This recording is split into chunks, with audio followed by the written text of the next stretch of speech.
Bueno, muchas gracias por la invitación, Joaquín y Gisela. La verdad es que es un gusto. Estoy a la distancia, me encantaría estar allá, porque la verdad que estas instancias están súper, para mí son súper piolas, muy valiosas, y agradezco, insisto, en esto de vuelta la invitación. Eh, bueno, lo que yo quiero compartirles ahora es un poco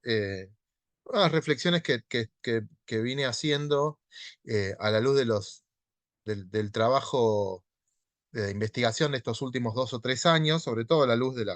la pandemia, que, bueno, yo me apunté un montón de cosas de lo que planteó Mariana, porque me parece que hay muchos puntos en común interesantes para retomar. Eh, pero bueno, mi presentación se llama El problema del trabajo en la música, reflexiones a raíz de lo que puso en evidencia la pandemia, es decir, qué es lo que para mí, muchos de los elementos que venía planteando Mariana, se volvieron, si bien eran asumidos como parte de la realidad del trabajo artístico y cultural, se manifestaron con cierta, ¿cómo decirlo? De manera mucho más palmaria durante la pandemia, que en lo que venía siendo antes, ¿no? Donde existía autoexplotación, existía precariedad, etcétera, pero se manifestó con una crudeza mucho más severa, y un poco lo que les comparto son mis reflexiones a la luz de esto que trajo la pandemia. Bueno, un poco para contextualizar, eh, hay para mí una necesidad de problematizar en qué contexto podemos pensar hoy el trabajo artístico o cultural, y eso para mí tiene que ver en gran medida con esto que se conoce como industrias creativas, ¿sí? Bueno, todos sabemos lo que son las industrias creativas, pero lo que a mí me interesa plantear es que eh, esta noción de industrias creativas tiene un surgimiento específico en los últimos 20 años, sobre todo a fines de la década del 90, y que ese momento en el que aparece la noción de industrias creativas, que es una noción originalmente australiana, pero fue el gobierno de Tony Blair el que puso todo un arsenal de políticas públicas destinado a promover la idea de industrias creativas y a pensar que la cultura debería ser movilizada, sobre todo a partir de la figura de la explotación de la creatividad, pero la forma de derecho de autor que tiene esa creatividad, o sea, la apropiación del valor que genera la creatividad puesta en funcionamiento bajo un esquema capitalista de lógica individual. Bueno, esa noción de industrias creativas se expandió globalmente muy rápido. Sobre todo en América Latina, es impresionante cómo distintos países entre 2003 y 2008, Brasil, Colombia, Chile, Argentina, Ecuador, sobre todo Uruguay, incorporaron la noción de industrias creativas en sus políticas públicas en materia cultural, y eso contribuyó mucho, perdón, a eso contribuyó mucho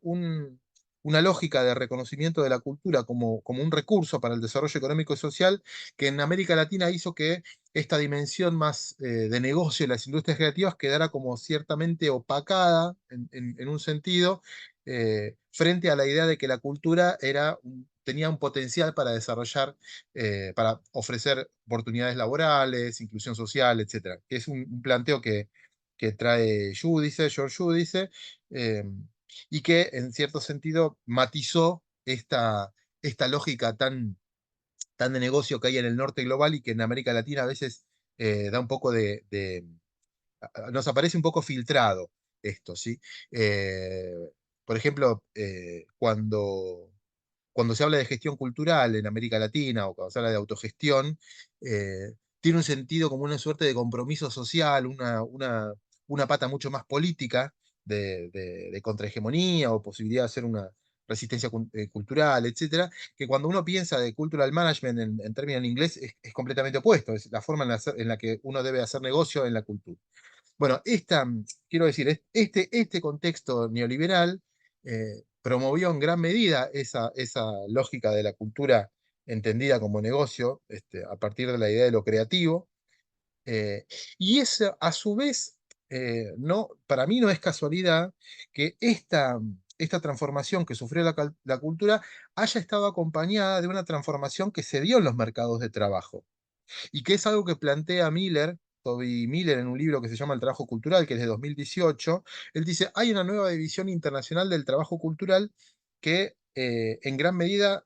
recupera en el terreno de la cultura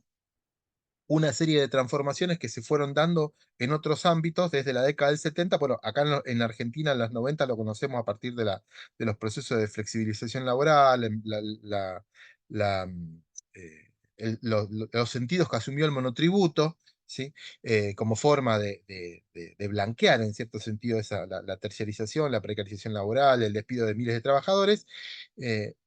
No casualmente, eso es un contexto en el cual se desplegó este modo de pensar la, el funcionamiento de la cultura, sobre todo en una lógica que, insisto con esto, en América Latina no se vivió tan palmariamente, pero que en Europa, eh, bueno, nosotros lo estamos viviendo ahora más palmariamente, pero en Europa transformó la forma en la que se financiaba la cultura. Y en España, en Inglaterra, que fueron dos lugares donde se tomó fuertemente esta lógica en las políticas públicas, sencillamente se dejó de otorgar subsidios eh, para pasar a otorgar créditos blandos. Es decir,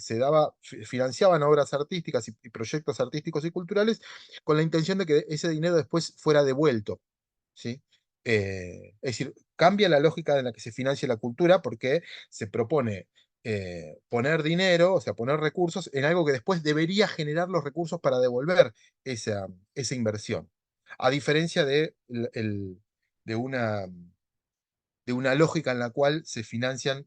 productos culturales más allá de su capacidad de generar eh, renta a futuro. ¿Sí? Es decir, cambia la lógica de la cultura, se subsume la cultura a una lógica privada como la de cualquier otra actividad, solamente que ciertamente sí con facilidades de financiamiento, créditos más baratos, etcétera. Esto es algo que pasó con el gobierno de Tony Blair y en el modelo, lo que se conoce como el modelo catalán de la cultura. Eh, ese, Eso a mí me llama a pensar qué es lo que pasa en la dinámica laboral, en la dimensión laboral de la cultura, es decir, pensarla como problema, que como decía Mariana recién, bueno, en mi caso es diferente. eh, a mí siempre me gustó la música, en gran medida mi abordaje de la música como un espacio para pensar estas problemáticas es, en cierto sentido, el resultado de un resentimiento, que es no haber podido ser músico. A mí me gustaba mucho la música, me gusta mucho la música, pero ciertamente no, en un momento tuve que decidirme entre estudiar en el conservatorio tardíamente o hacer mi formación de posgrado. Entonces, bueno, dejé mis intentos de vocalizar Schoenberg y todo lo que a mí me gustaba, y me dediqué a investigar cómo funciona la música. Así que en cierto sentido es el resultado de un resentimiento este, por mi propia trayectoria. Pero sí es cierto que esa primera formación de conservatorio, yo nunca terminé de armar ninguna banda ni nada, sí me gustaba mucho la música académica, sobre todo la música atonal. Y muchos de mis compañeros de conservatorio eh,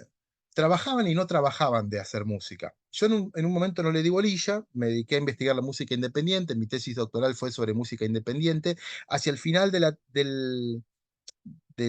mi trabajo de investigación doctoral, sí llegué hacia la cuestión laboral, porque era algo con lo que me fui topando a medida que hacía las entrevistas. Yo iba a buscar otra cosa, y a buscar cuál era la particularidad de la música independiente, y me terminé encontrando con las condiciones bajo las cuales se producía música independiente. Em, y bueno, una cosa que a mí me interesa plantear acá es que hay hay distintas dimensiones de lo que es la precariedad laboral, eh, que para mí es interesante tomar en cuenta porque nos permite pensarla no solamente desde los estudios del trabajo, sino recuperando unos elementos que planteaba recién Mariana y que me parecen muy interesantes, que son estas nociones de autoexplotación, la lábil frontera entre ocio y trabajo, que es una cosa que también plantea una colega que se llama Carla Pinochet, que es una investigadora chilena, eh, que tenía un proyecto, ya se terminó ese proyecto, que es muy interesante, llamado Proyecto Ocio, donde problematizaba cómo incide esa suerte de la hábil frontera entre ocio y trabajo en la cultura para generar y sostener estas condiciones de precariedad, que son no solamente condiciones de precariedad en términos laborales, sino que son sociales, relacionales, organizacionales, de vida cotidiana, que es una cosa que planteo, que retomo de Rocío Guadarrama, una investigadora mexicana. Pero estos elementos que planteaba recién Mariana, en términos de amistad, de colaboración, de reciprocidad, y que ella decía, aparecen como positivas, eh, y para mí efectivamente son positivas, no necesariamente son negativas, pero en un sentido diferente al que lo plantea Mariana por lo siguiente, porque retomando la mirada de Adorno respecto de la dialéctica negativa, de lo que significa la crítica eh, en la mirada dialéctica, digamos, en la posición del marxismo cultural, si quieren, eh, la positividad es la afirmación de lo mismo, ¿sí? Y la negatividad es la crítica, o sea, es el rechazo de lo existente. Y en ese sentido, a mí me parece muy interesante cómo todas estas formas de amistad, de redes de colaboración, de reciprocidad, pero también de la lógica del afecto, de cómo está atravesado el trabajo cultural por una lógica de afecto, de cercanía, de amistades, de colaboración, eh, precisamente tiene una dimensión que para mí es enteramente problemática, que es cierto que ha comenzado a ser puesta en tela de juicio, incluso en el propio mundo artístico, y que tiene que ver, por ejemplo, con la proliferación de asociaciones no sindicales. Que esto parece una cuestión, es decir, que se ha promovido bajo esa forma afirmativa del trabajo artístico y cultural, una dinámica asociativa que es precisamente una dinámica asociativa, pero que el, no recupera su sentido eh, conflictivo en el marco de las relaciones laborales, porque en cierto sentido las relaciones laborales están desdibujadas en el ámbito cultural, precisamente porque son vistas como relaciones de colaboración, de reciprocidad, de amistad, de cercanía, de afecto también. Entonces, eso me parece a mí que es uno de los elementos que por lo menos me resultan como más interesantes, porque tengan presente que, por ejemplo, cuando en el 2005 Néstor Kirchner decide regular en la ley de 1958 del Estatuto del Músico, esa regulación, que es la que genera todo un movimiento en contra de la reglamentación, termina dando lugar en el año 2006 a la derogación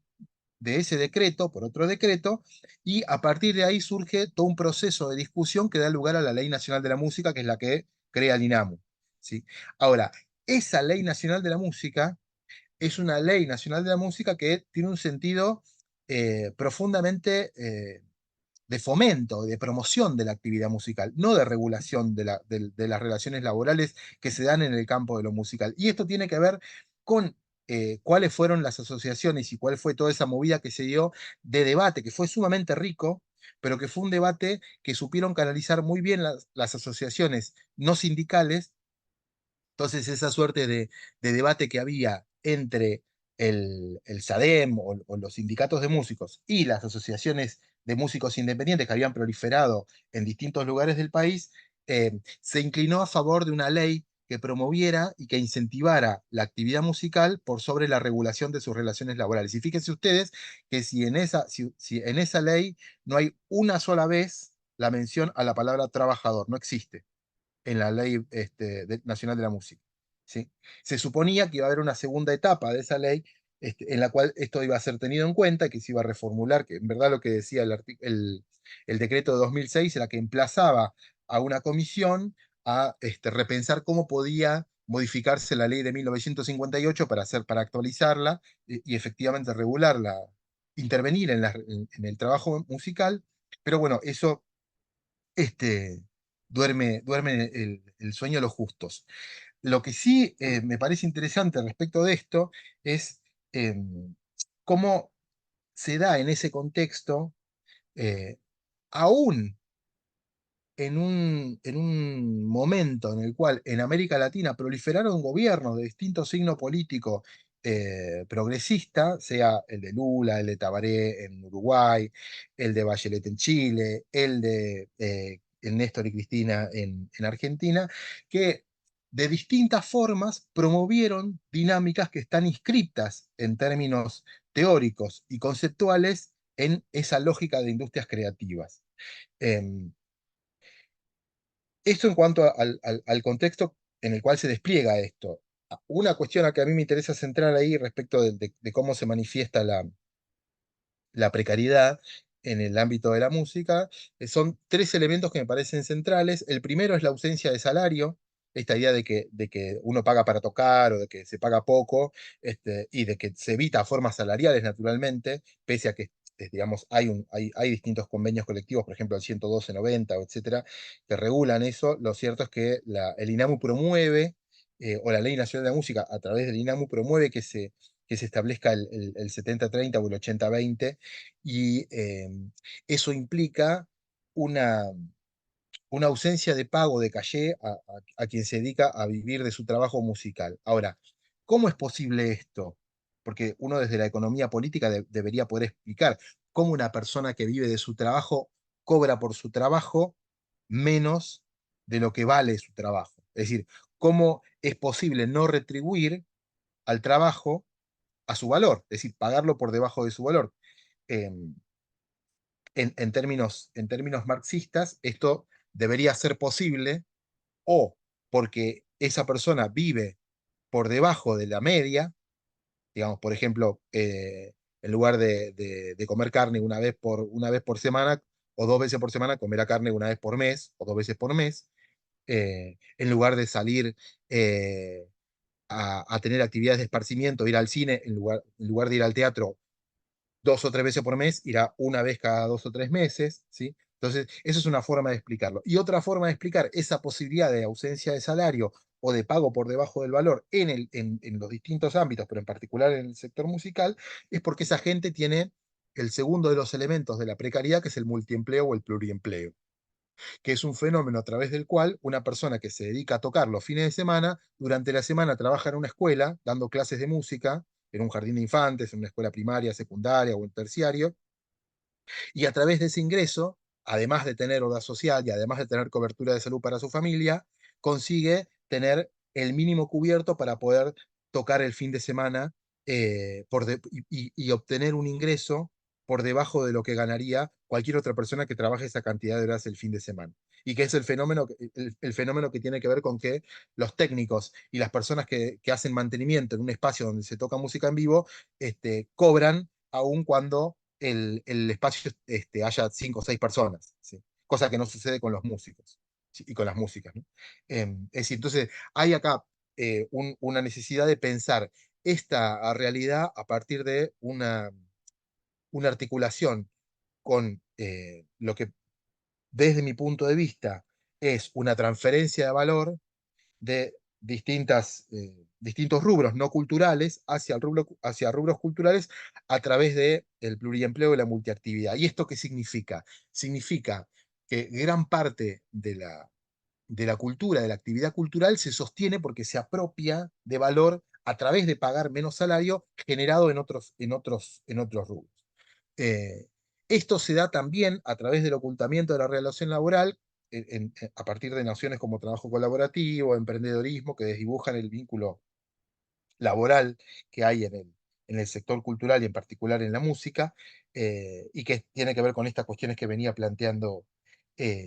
Mariana recién. Em, hay Voy a avanzar porque si no me da el tiempo. En el ámbito independiente es algo que se da muy fuertemente. Esto yo es algo que vine trabajando en mi tesis doctoral, después medio me fui de la cuestión estrictamente independiente, eh, pero sí es cierto que hay ciertos elementos como la centralidad del público local y de cercanía, la pequeña escala y la debilidad de las organizaciones, no solamente de los músicos, también empresariales, eh, hace que sea uno de los sectores que más han padecido los efectos de la pandemia, pero a la vez uno de los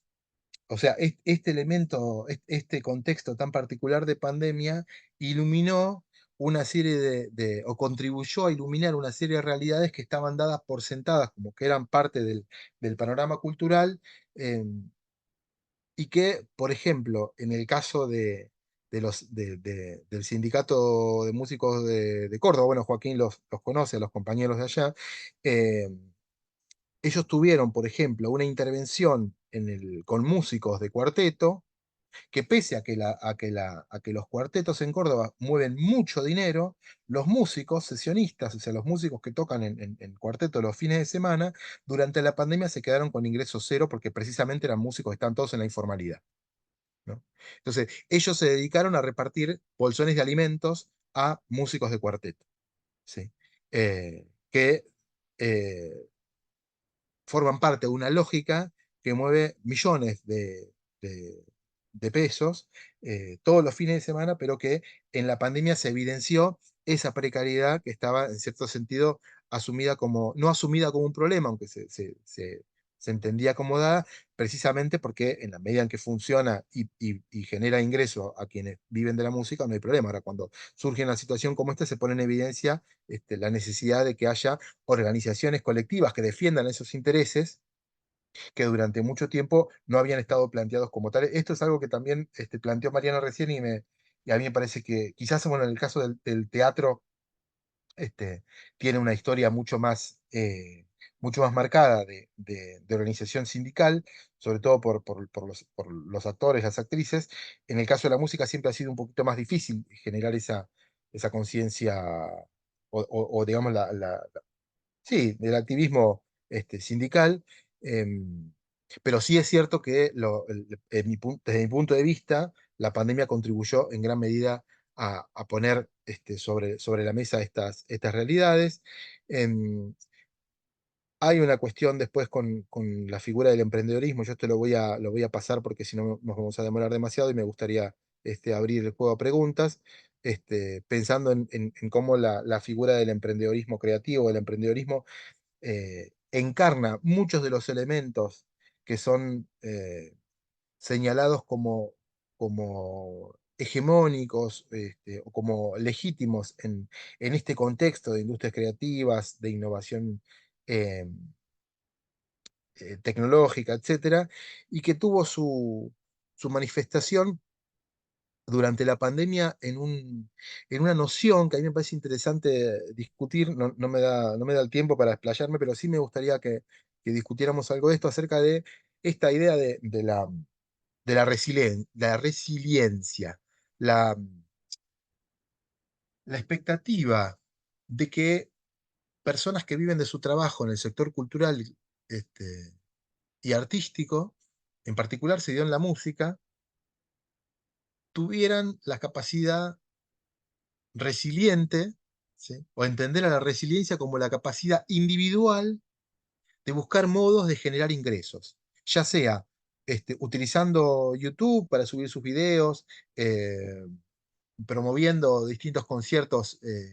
en vivo online, porque no se podía hacer con público, entonces se hicieron online. eh, Incluso hubo distintos programas en México, una gente que trabajamos investigó eso, había un programa llamado Contigo a la Distancia que promovía los conciertos en vivo y demás, pero sí hubo una expectativa de que eh, individualmente quienes eran trabajadores culturales tuvieran la capacidad de adaptarse a ese contexto cambiante. Esa es la idea de resiliencia, ¿no? Como uno puede adaptarse o buscar la forma de modificar su conducta, sus proyectos, a partir de tener capacidades adaptativas a contextos cambiantes y críticos. Y esa idea de resiliencia es una idea de resiliencia que se monta sobre una lógica profundamente individualista y que, no, que se centra en esa mirada individualista por sobre una mirada más asociativa o colectiva, que precisamente es la que se mostró durante la pandemia como una herramienta efectivamente potente de lucha, como fueron las distintas movilizaciones que hubo. Bueno, yo me dediqué a estudiar las que hubo en Neuquén y Río Negro durante la pandemia. Hubo asambleas de trabajadores de música con los de teatro que reclamaron y que consiguieron distintas medidas de parte de los gobiernos provinciales, sobre todo porque, bueno, como ustedes saben, aparte de esto que les contaba del multiempleo y cómo posibilita que haya salarios que se paguen por debajo de su valor, otro de los efectos que tiene el multiempleo en el sector cultural y que es altísimo es que una persona que tiene 10 horas de un cargo docente en la semana y que se dedica a la música, durante la pandemia no pudo acceder al IFE porque tenía garantizado su salario de 10 horas docente, pese a que sea un 15 o un 20% de lo que necesita para vivir, ¿no? Entonces, todo un sector de informales, pero sobre todo en el ámbito cultural, se vieron muy afectados durante la pandemia y la organización colectiva, por lo menos en Neuquén y Río Negro, tuvo mucho avance en esa dirección. Es cierto que después se diluyó y que ahora está costando mucho que se retome ese nivel de movilización que hubo y esa coincidencia entre organizaciones de teatreros o teatrantes y músicos, pero sí me parece que puso sobre el tapete la necesidad de articular una defensa colectiva de derechos laborales y de esas realidades. Em, una de las cuestiones, pues estos son unos gráficos que yo les quería compartir acerca de lo que sucedió en la pandemia, pero no viene al caso. Esto sí me resulta interesante compartirlo. Este gráfico señala ahí qué es lo que sucedió con la evolución del empleo total en el sector cultural, eh, lo que sucedió en el empleo registrado, que es el naranja, lo que sucedió con el no registrado, que es el verde, y lo que sucedió con el no asalariado, o sea, el tercerizado, que es el amarillo.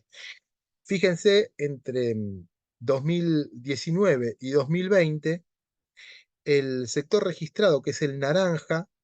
y que había caído un 2,5% en el 2019 respecto al 2018, ¿sí? Eh, fue precisamente el que menos cayó en 2020 durante la pandemia, en el sector cultural. Y el, el no registrado, o sea, el enteramente informal, es el que más lo padeció porque tuvo una caída del 17,6%. ¿Sí? Entonces,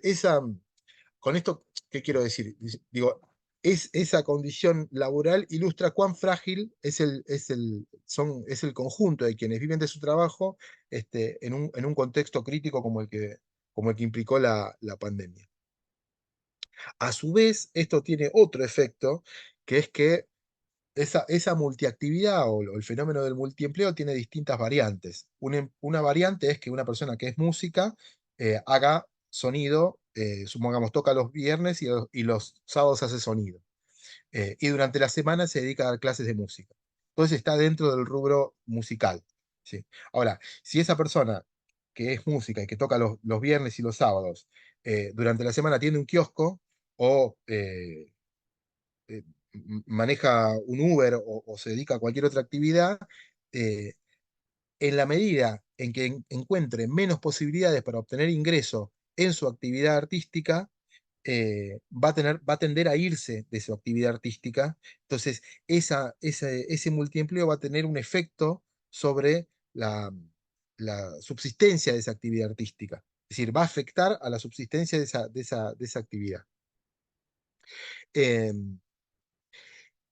Y eso incluso es algo que ha sucedido en gran medida, por lo menos en las entrevistas que yo estuve haciendo en Neuquén y Río Negro, porque muchas personas que se dedicaban a la música directamente después o dejaron de tocar o se juntan a ensayar una vez cada tanto y ya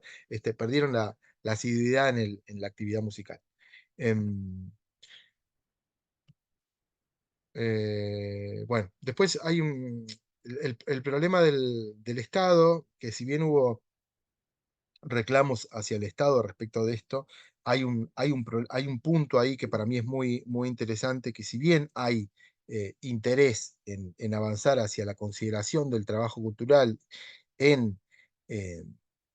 distintas iniciativas, me consta una en la provincia de Neuquén, hay asociaciones de músicos y yo estuve entrevistando el año pasado y una de las propuestas de legislación provincial era considerar el Estatuto del Músico. Eso finalmente no resultó, no prosperó ese proyecto, tendió a ir hacia un proyecto de promoción de industrias creativas, pero que se desentendía de las relaciones laborales por completo, y es un punto muy difícil, me parece que es uno de los elementos más interesantes para problematizar en cómo se canalizan las demandas en términos asociativos y colectivos desde el sector de quienes viven de su trabajo en la cultura hacia los organismos estatales, que mayormente son organismos de promoción y de regulación. Nosotros estamos haciendo en una red que se llama Red LIA, que es una red integrada por investigadores de distintos países. Estamos haciendo de investigadores, perdón, en artes en distintos países, estamos haciendo un relevamiento de legislación en distintos países y en el caso de Argentina es sorprendente la profusa legislación que hay en materia de derecho de autor respecto de bueno, los organismos recaudadores como CAPIF, SADAIC, etcétera, y la prácticamente nula consideración de la dimensión laboral en el sector cultural, pese a que hay convenios colectivos de trabajo y demás, pero en el caso de la música es uno de los que está más ausente, esa dimensión laboral.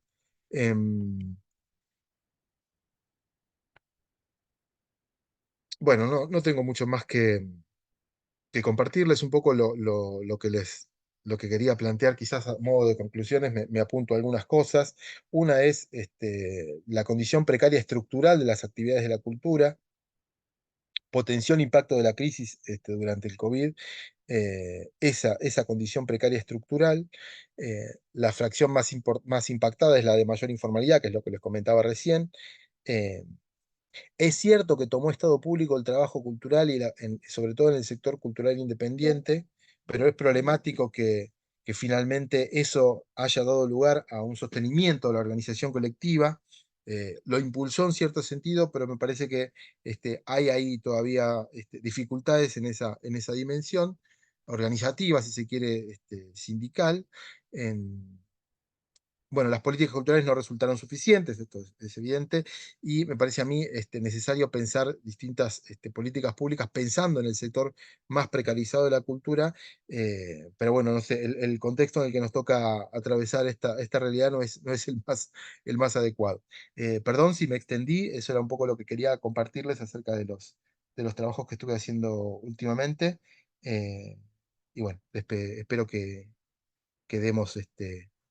o que haya servido, digamos, para despertar el debate de distintas cuestiones. Gracias.